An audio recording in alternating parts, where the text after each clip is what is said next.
Hello students, पिछले lecture में हमने कुछ न्यूमेरिकल प्रॉब्लम सोल्व की थी। आज हम उसी चैप्टर की और जो डिफ़िकल्ट न्यूमेरिकल प्रॉब्लम्स हैं उनको सोल्व करने जा रहे हैं। तो हम लेते हैं न्यूमेरिकल प्रॉब्लम। नेक्स्ट है 8 न्यूमेरिकल प्रॉब्लम 8। क्या है इस न्यूमेरिकल प्रॉब्लम में? इसमें एक संधारित्रों का एक कैपेसिटर्स का जो है वो नेटवर्क दे रखा है। ये 1 माइक्रोफैराड, फिर नेक्स्ट दो कैपेसिटर्स हैं। There are 2 capacitors in next step, and in third step there are 4 capacitors. 1 2 3 4।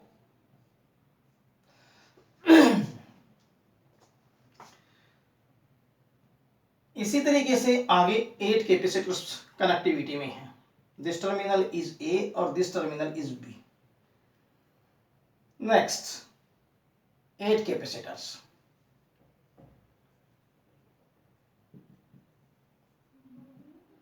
इसी तरीके से ये आगे ये चेन चल रही है। जितने भी कैपेसिटर्स हैं उन सब की जो कैपेसिटेंस है वो 1 माइक्रोफैराड 1 माइक्रोफैराड।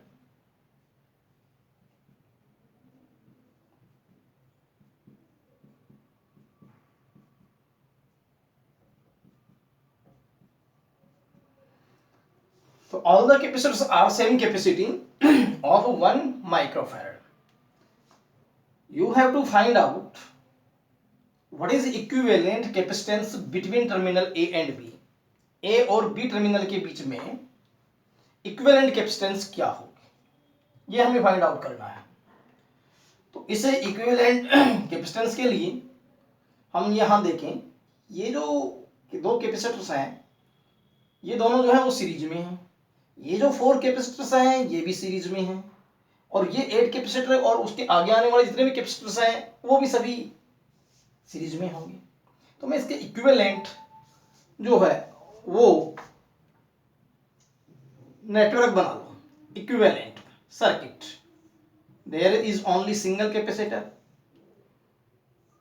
देन बट ये दोनों कैपेसिटर्स जो हैं वो सीरीज में हैं, और सीरीज में इक्विवेलेंट कैसे निकलती है, दोनों की मल्टीप्लाई अपॉन में दोनों का ऐड।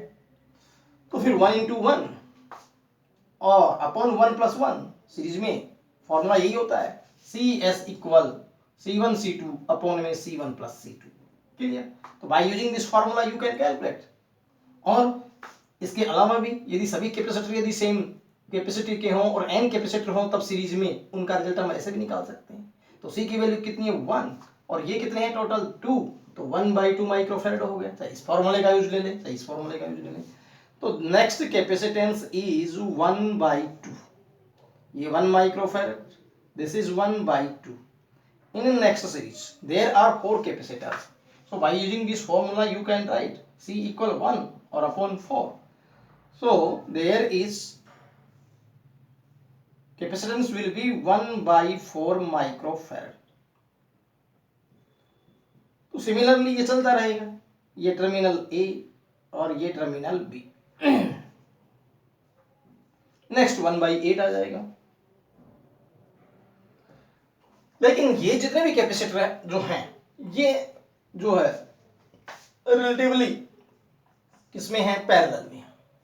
तो मैंने कौन कौन से का रिजल्ट निकालना है, देखिए इन दोनों का रिजल्ट दिस इज, इन चारों का रिजल्ट 1/4, इसी प्रकार 8 का result 1/8। But these capacitors are in parallel, then equivalent capacitance between terminal A and B क्या आएगा, देखिए equivalent capacitance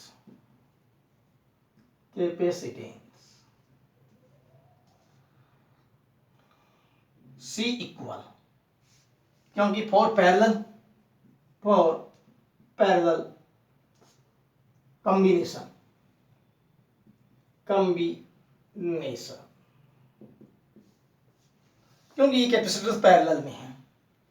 तो C equal 1 plus 1/2 plus 1/4 plus 1/8 dash dash in किधर टेंस टूवर्ड्स इनफाइनाइट। तो अब हम इनको ऐड करें तो हमारे पास में ये एक जो सीरीज बनेगी वो सीरीज बनेगी जीपी, जियोमेट्रिक प्रोग्रेशन। तो फिर सम कैसे निकालें इन सभी का? तो सम निकालने के लिए हम फॉर्मूला यूज करेंगे C equal A upon 1 minus R. A initial term, तो A equal 1, R common ratio 1/2 divide by 1 और 1/4 divide by 1/2, there will be same, so R equal 1/2. This is sum of infinite terms in GP. Clear? When R is very very less than, in comparison of R is less than 1, तो R कम है तब हम ऐसे लिख सकते हैं। तो C equal एक 1 अपॉन में 1 minus 1/2, so 1 upon LCM will be 2, 2 minus 1, so 1 upon 1/2 तो ऊपर चला जाएगा, तो C इक्वल कितना आ जाएगा? C is 2 micro farad. ये आपके पास में इक्विवेलेंट कैपेसिटेंस आ जाएगी। इसका मतलब इस नेटवर्क के लिए हम जो है 2 माइक्रो फैरेड कैपेसिटर को काम में ले सकते हैं, जो इसकी इक्विवेलेंट कैपेसिटेंस होगी।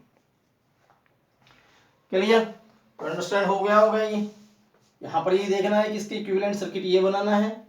ये जो है वो एक साथ एक दूसरे के साथ किस में है? सीरीज में है 1/2। ये भी एक दूसरे के साथ सीरीज में है 1/4। सिमिलर वे में चलता रहेगा, लेकिन ये आपस में किस में है? पैरेलल में है। तो पैरेलल को हम इस तरीके से जो है उसका इक्विवेलेंट निकालते हैं, ये कैलकुलेशन कर लेंगे तो ये ए और बी के बीच इक्विवेलेंट कैपेसिटेंस आ जाएगी। नोट कर लीजिए इसको।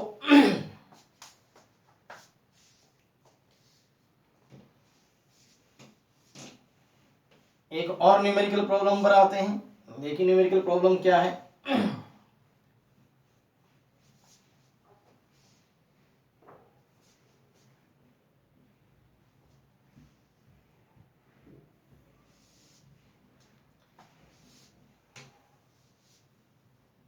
नेक्स्ट न्यूमेरिकल प्रॉब्लम जो है वो है हमारे पास में 9, न्यूमेरिकल प्रॉब्लम 9।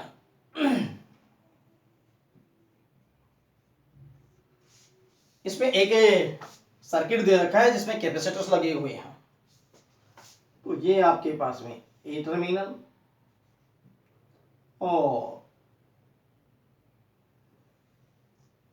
जो है यहाँ कैपेसिटेंस सी है और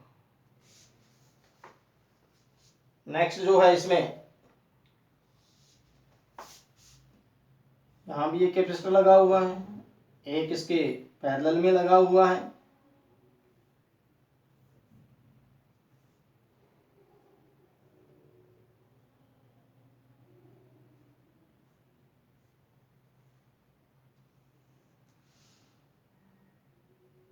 एक कैपेसिटेंस यहाँ लगा हुआ है और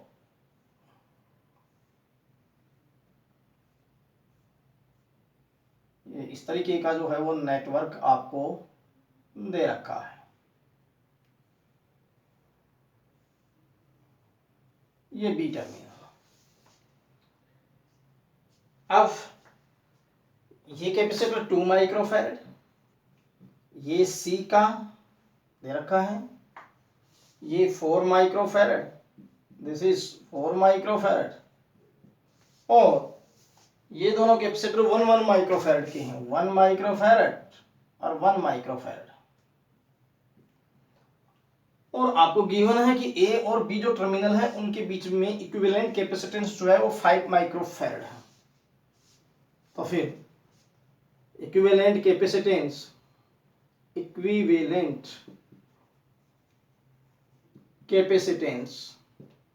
between terminal A and B equal 5 micro farad.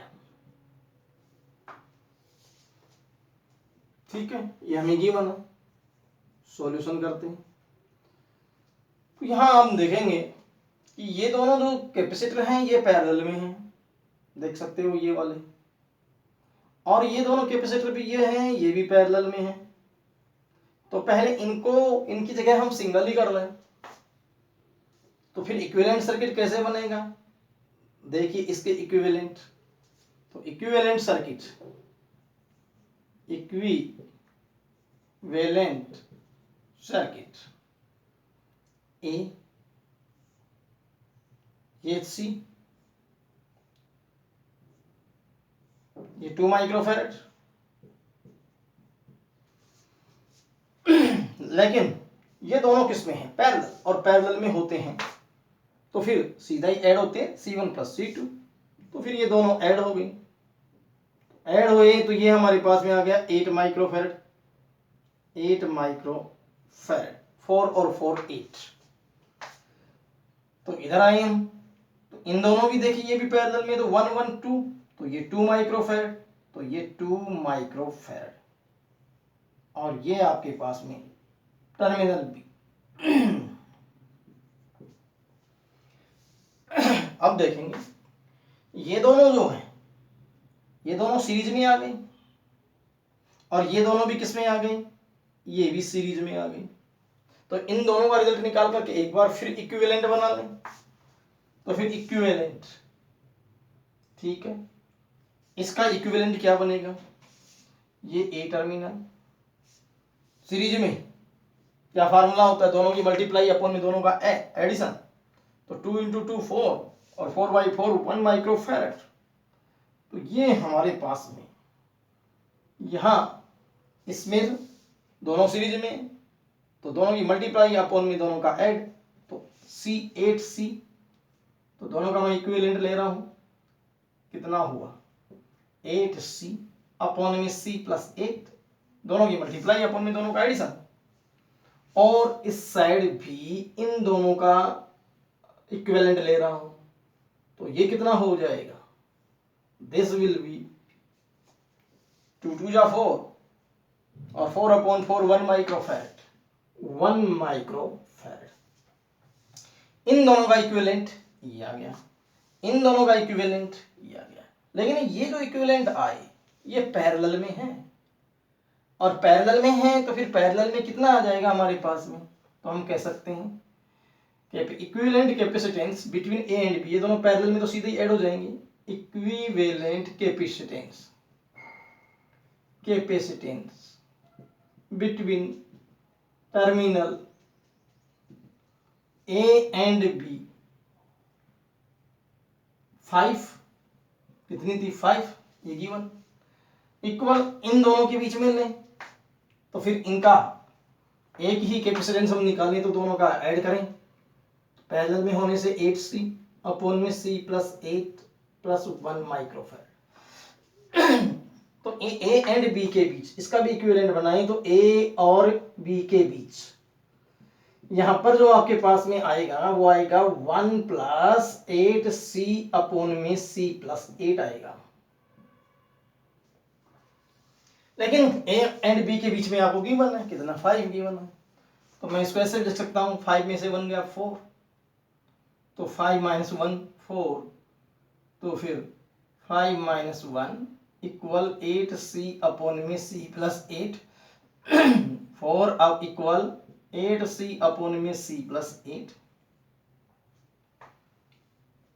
कितना हो जाएगा 4 2 जा 8, तो यहां 1 रह गया, 1 अपॉन 1 इक्वल 2C अपॉन में 8, 2C अपॉन में C प्लस 8, मल्टीप्लाई कर दो, C plus 2C equal C plus 8, और 2C में से C क्या लगा तो C इक्वल 8, ये 8 माइक्रोफैरड C की वैल्यू आ गई। आपको बताना ये था कि ये जो कैपेसिटेंस C है इसकी वैल्यू क्या होगी यदि A और B के बीच में कैपेसिटेंस 5 माइक्रोफैरड है। ठीक है, इस तरीके से जो है हम इस न्यूमेरिकल प्रॉब्लम को सॉल्व कर सकते हैं।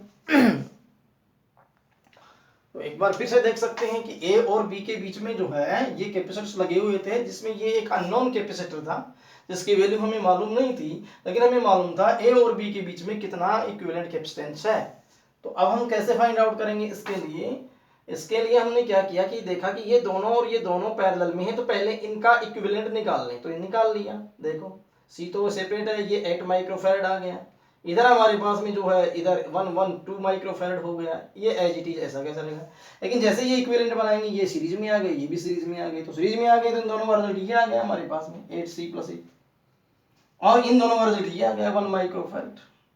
अब ये इक्विवेलेंट सर्किट बन गया, लेकिन ये दोनों तो पैरेलल में आ गए। पैरेलल में आ गए तो इन दो को डायरेक्ट ऐड कर दो, तो आपने ऐड कर दिया। तो अब ऐसे कंडीशन में ए बी के बीच इक्विवेलेंट कितना आ रहा है, इतना, और हमें गिवन कितना था 5, तो 5 हम रख देंगे यहाँ पर, कैलकुलेशन कर लेंगे, सी की वैल्यू फाइंड आउट हो जाएगी। इस तरीके से हम इस न्यूमेरिकल प्रॉब्लम को सॉल्व कर सकते हैं। तो अब हम एक और न्यूमेरिकल प्रॉब्लम पर आते हैं, इसे आप नोट कीजिएगा।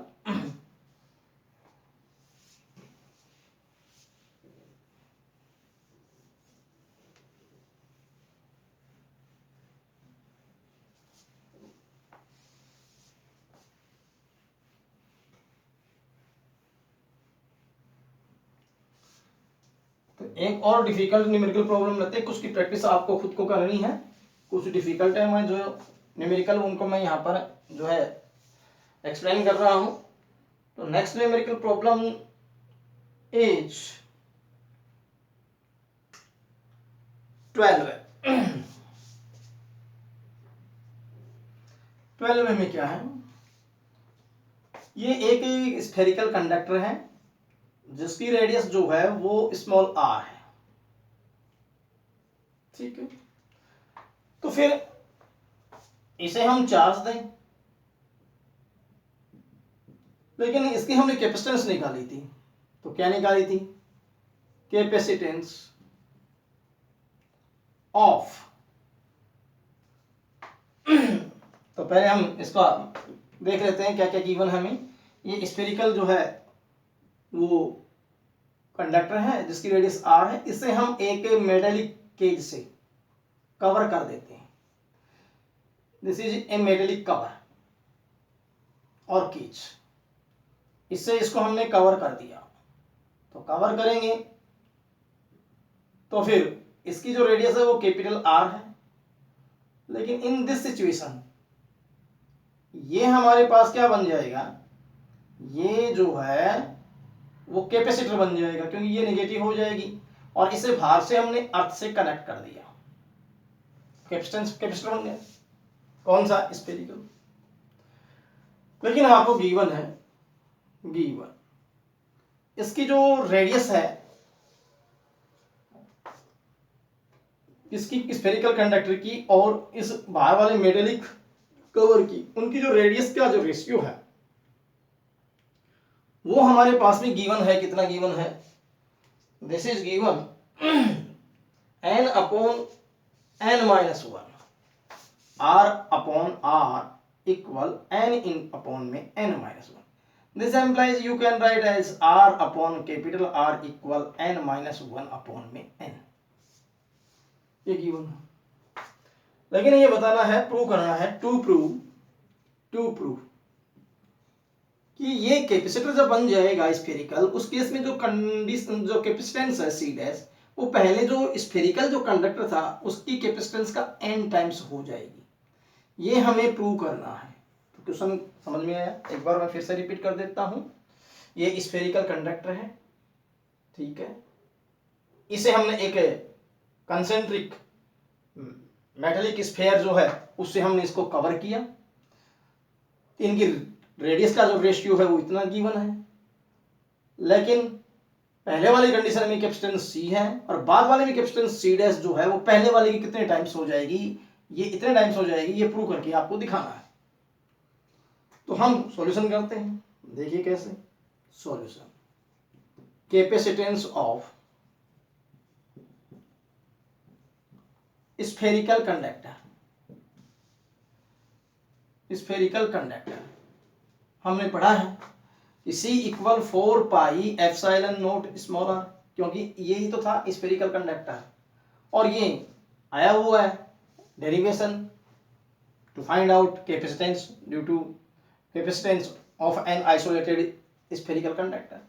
This is equation first. लेकिन जब मेटेलिक कवर कर दोगे इसके स्फेरिकल, तो उस केस में ये कैपेसिटर बन जाएगा। तो फिर अगले वाले केस में क्या लिखेंगे, कैपेसिटेंस ऑफ स्फेरिकल कैपेसिटर। अभी तो कंडक्टर था, लेकिन अब क्या बन गया, कैपेसिटर बन गया। क्या होता है formula, C equal 4 pi epsilon not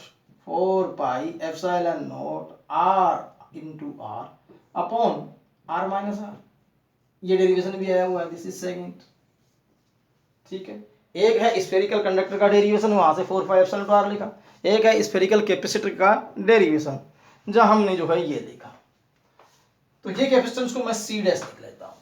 अब सेकंड को डिवाइड करते हैं फर्स्ट से, क्योंकि हमें कंपैरिजन करना है C डैश इक्वल NC। तो फिर सेकंड डिवाइड बाई फर्स्ट, क्या रिजल्ट आएगा, C dash upon C equal value of C dash 4 pi epsilon not RR upon में R माइनस R और इनटू में 4 पाई एप्सिलॉन नॉट R, क्यों upon में ये आएगा। और ऐसा करने से 4 पाई एप्सिलॉन नॉट कैंसिल और स्मॉल r से स्मॉल r कैंसिल। ठीक, तो इस तरीके से जो है हमारे पास में क्या रह गया, फिर C dash upon C equal ऊपर है क्या R अपॉन में नीचे R माइनस R। यदि हम न्यूमरेटर और डिनोमिनेटर को कैपिटल R से डिवाइड कर देंगे, C dash upon C R upon R minus R upon capital R, दोनों को डिवाइड कर दिया तो ये कैंसिल 1, ये भी कैंसिल 1, तो C dash upon C equal रह गया 1 upon 1 minus R upon capital R। लेकिन ये जो है वैल्यू आपको गिवन है, ये रही यहां, तो C dash upon C equal 1 upon 1 minus n minus 1 upon में n, एलसीएम ले लें तो C dash upon C equal LCM आ गया कितना, ये 1 अपॉन एलसीएम हुआ n, तो n minus n plus 1, n से n क्या हो जाएगा कैंसिल, n कहां चला जाएगा ऊपर, तो C dash upon C equal n रह गया और C डैश इक्वल NC आ गया। तो हो गई बात प्रूव कि वास्तव में ही जब हम किसी मेटेलिक स्फेरिकल कंडक्टर के ऊपर एक स्फेरिकल सेल यदि हम लगा दें, तो उसकी जो कैपेसिटेंस बनेगी वो पहले वाले के कंपैरिजन में n टाइम्स बढ़ जाएगी। तो अब आप इसे भी नोट कर सकते हैं। सिंपल सा था ये न्यूमेरिकल, इंपॉर्टेंट भी है। अब हम एक और लास्ट न्यूमेरिकल प्रॉब्लम पर आते हैं।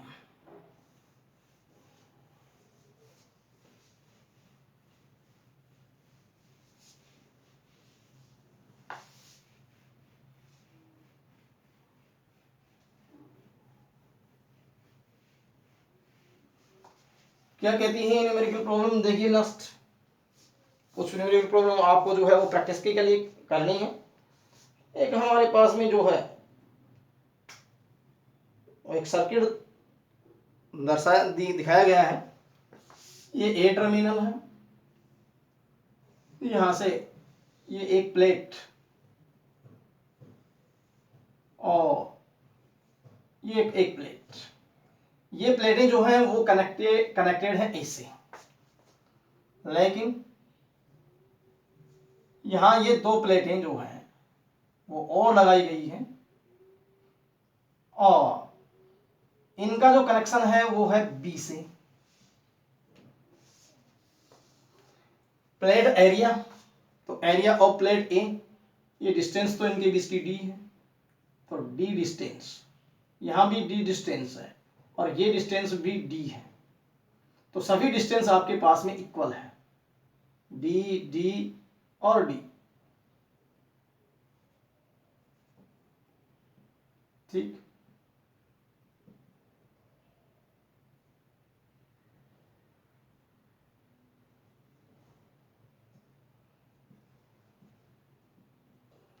और प्लेट एरिया ए। तो फिर given area of plate, numerical problem कौन सी है? न्यूमेरिकल प्रॉब्लम है 14। Area of plate A, distance between plates, distance between plates,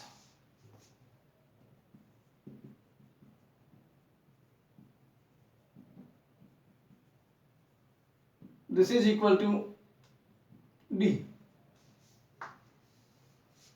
तो फिर ए और बी के बीच में इक्विवेलेंट कैपेसिटेंस कितनी आएगी ये फाइंड आउट करना है।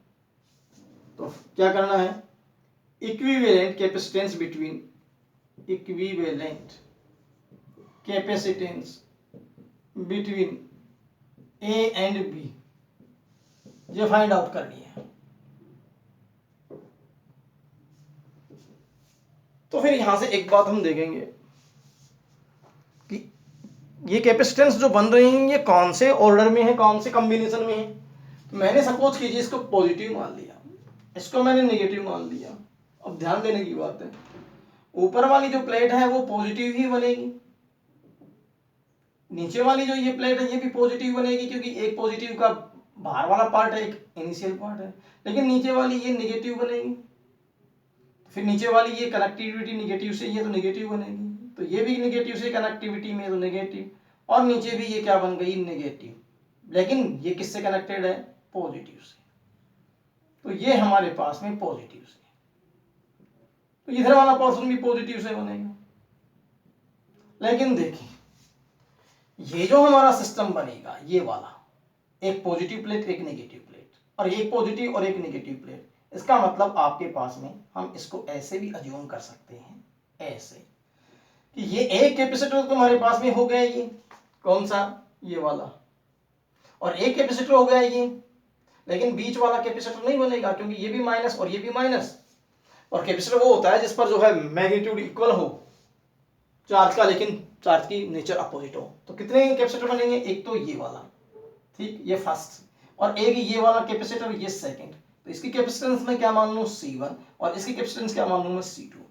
लेकिन आप देखिए ये जो दोनों कैपेसिटर बने, इन दोनों का पॉजिटिव टर्मिनल एक ही जगह है, ये जो दोनों कैपेसिटर बने इन दोनों का जो नेगेटिव टर्मिनल है वो भी एक ही जगह है। तो फिर कॉमन हो गया, कॉमन होते हैं तो फिर आपकी एज्यूम्पशन ऐसी होनी चाहिए, एक कैपेसिटर ये एक ये, इन दोनों का कॉमन पॉइंट ये पॉजिटिव से और ये हमारा किससे जुड़ जाए? नेगेटिव से।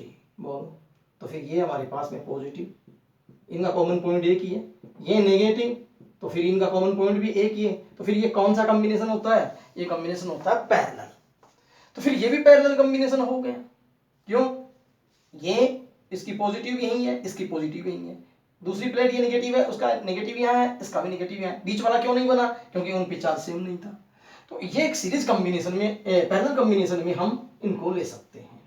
तो फिर हम ये कहें capacitance solution, capacitance of first capacitor कितनी आएगी? C1। This is epsilon not A upon D, ये फॉर्मूला होता है। बात number 1। Number 2 capacitance of second capacitor, ये कैसे लिखेंगे? ये हम लिखेंगे C2 equal epsilon not A upon D, क्योंकि इसमें भी वही है, ठीक है। तो equivalent capacitance in parallel, equivalent capacitance in parallel, Cp equal C1 plus C2, यही फार्मूला होता है, ठीक है। क्या किया जाए? C1 और C2 की जो वैल्यूज है वो पुट कर दी जाए। तो Cp equal by using first, second and third, तो Cp इक्वल कितना आ जाएगा? Epsilon not A upon D plus epsilon not A upon D, ये Cp इक्वल आ जाएगा 2 epsilon not A upon D. इस तरीके से हम जो है ये जो डायग्राम दे रखा है, ये डायग्राम आपको दो कैपेसिटर्स के बारे में बता रहा है। एक बात तो ये यहाँ पर इंफॉर्मेशन आपको होनी चाहिए, दूसरी इंफॉर्मेशन ये होनी चाहिए कि यहाँ कैपेसिटेंस जो बनेंगे वो दो कैपेसिटेंस बनेंगे, दोनों किस में बनेंगे? वो पैरेलल में बनेंगे। पैरेलल में क्यों बनेंगे उसकी रियलाइजेशन मैंने आपको करवा दी है। तो फिर ये पैरेलल में बनेंगे तो C1 को ऐसे निकाल लेंगे, C2 को ऐसे निकाल लेंगे। दोनों C1 और C2 जब पैरेलल में हैं तो उनका इक्विवेलेंट ऐसे निकलता है, और इक्विवेलेंट ऐसे निकलता है तो फिर हम इसको फॉर्मूले से काट दें। इसी के साथ तुम्हारा जो फोर्थ लेसन है वो विद न्यूमेरिकल जो है कंप्लीट हो गया है। बाकी बचे हुए न्यूमेरिकल सिंपल हैं, उनको आप जो है वो सॉल्व करेंगे और जो है नेक्स्ट टाइम में हम चैप्टर 5 स्टार्ट करेंगे। Thank you.